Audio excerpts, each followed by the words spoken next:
Good afternoon my dear friends. तर आजचा आपला अतिशय एक महत्त्वाचा विषय आहे तो म्हणजे सरकारने या हिवाळी अधिवेशनात वन नेशन वन इलेक्शन हा जो काही मुद्दा आहे, हे काही विधेयक आहे ते मांडलं गेलेलं आहे.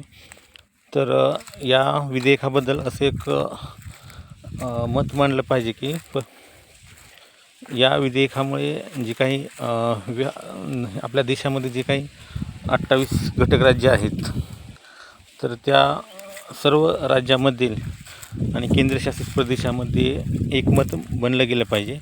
तसेच आपला देश जो काही संघशासित प्रदेश आहे, जे संघराज्य मुद्दा आहे, म्हणजे राज्यांचा संघ आहे, असे वेगवेगळे राज्य मिळून हा देश बनलेला आहे. तर त्या राज्यांना कुठेही म्हणजे एक प्रकारे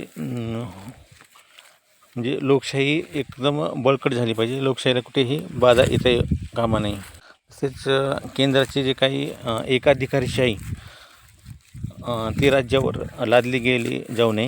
कारण कसं असतं की एकदा म्हणजे सर्व अधिकार जे जरी केंद्र सरकारला असले तरी पण राज्य सरकारला काही अधिकार आहेत की त्याच्यामध्ये केंद्र सरकारला हस्तक्षेप करता येत नाही. तर ते टाळले गेले पाहिजे.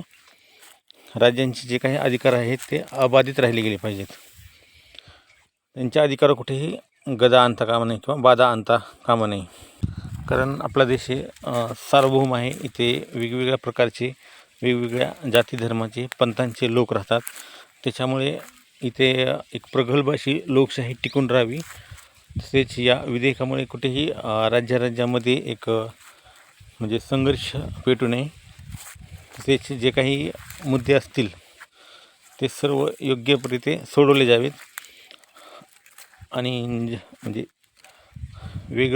संघर्षाला वेगळं वळण लागू नये एवढीच आशा व्यक्त करतो. धन्यवाद.